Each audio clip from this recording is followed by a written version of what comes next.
നമസ്കാരം. മലയാളി വാർത്തയിലേക്ക് സ്വാഗതം. പാർട്ടിയിൽ നിന്നും രാജിവെച്ച തമിഴ്നാട് ബിജെപി മുൻ അധ്യക്ഷൻ കെ അണ്ണാമലൈ നടത്തുന്ന പുതിയ രാഷ്ട്രീയ നീക്കത്തിന് വൻ ജനപിന്തുണയേറുന്നുവെന്ന റിപ്പോർട്ടുകൾ. അണ്ണാമലൈ പുതുതായി ആരംഭിച്ച രാഷ്ട്രീയ പ്രസ്ഥാനമായ വി ദ ലീഡർ തുടക്കത്തിലെ ലക്ഷക്കണക്കിന് അനുയായികളെ നേടിയെടുക്കാൻ കഴിഞ്ഞുവെന്ന് കണക്കുകൾ സൂചിപ്പിക്കുന്നു. വെള്ളിയാഴ്ച ബിജെപിയിൽ നിന്ന് രാജിവെച്ച് പുതിയ പ്രസ്ഥാനം ആരംഭിച്ച വെറും 8 മണിക്കൂറുകൾക്കകം 8 ലക്ഷത്തിലധികം സന്നദ്ധ പ്രവർത്തകർ സംഘടനയിൽ അംഗങ്ങളായി എന്നാണ് വിവരം. വി ദ ലീഡേഴ്സ് എന്ന ഓൺലൈൻ ലിങ്ക് വഴി ആരംഭിച്ച വോളണ്ടിയർ രജിസ്ട്രേഷന്റെ ആദ്യ മണിക്കൂറിൽ തന്നെ 8 ലക്ഷത്തോളം പേരാണ് അണ്ണാമലയ്ക്ക് പിന്തുണയുമായി എത്തിയത്. 8,68,676 പേർ ഇതിനോടകം തന്നെ ഈ രാഷ്ട്രീയ മുന്നേറ്റത്തിന്റെ ഭാഗമായി കഴിഞ്ഞതായി ഏറ്റവും പുതിയ കണക്കുകൾ വ്യക്തമാക്കുന്നു. നിരവധി ബിജെപി പ്രവർത്തകരും പാർട്ടി വിട്ട് അണ്ണാമലയ്ക്കൊപ്പം ചേർന്നിട്ടുണ്ട്.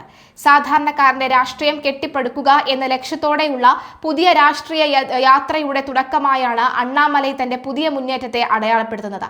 കോയമ്പത്തൂർ ആസ്ഥാനമായി പ്രവർത്തിക്കുന്ന APJ Abdul Kalam centre for ethics and politics ഈ പ്രസ്ഥാനത്തിന് കീഴിലുള്ള ഒരു സ്ഥാപനമായി വി ദ ലീഡേഴ്സ് പ്രവർത്തിക്കുമെന്ന് അണ്ണാമലൈ വ്യക്തമാക്കി.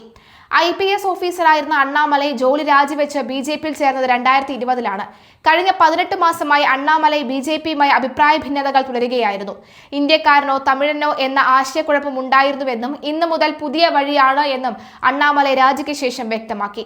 അടുത്ത നിയമസഭാ തെരഞ്ഞെടുപ്പിൽ താൻ മത്സരിക്കുമെന്നും പാർട്ടി വളർത്താൻ സമയം വേണമെന്നും അദ്ദേഹം പറയുന്നു. തമിഴ്നാട് മുഖ്യമന്ത്രി സ്ഥാനം ലക്ഷ്യമിട്ടാണ് അണ്ണാമലൈയുടെ നീക്കം.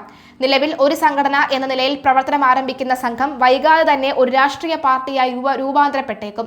വരാനിരിക്കുന്ന തദ്ദേശ സ്വയംഭരണ തെരഞ്ഞെടുപ്പിൽ മത്സരിച്ച് കൃത്യമായ പ്രാതിനിധ്യം ഉറപ്പിക്കുക എന്നതാണ് അണ്ണാമലൈയുടെ ലക്ഷ്യം.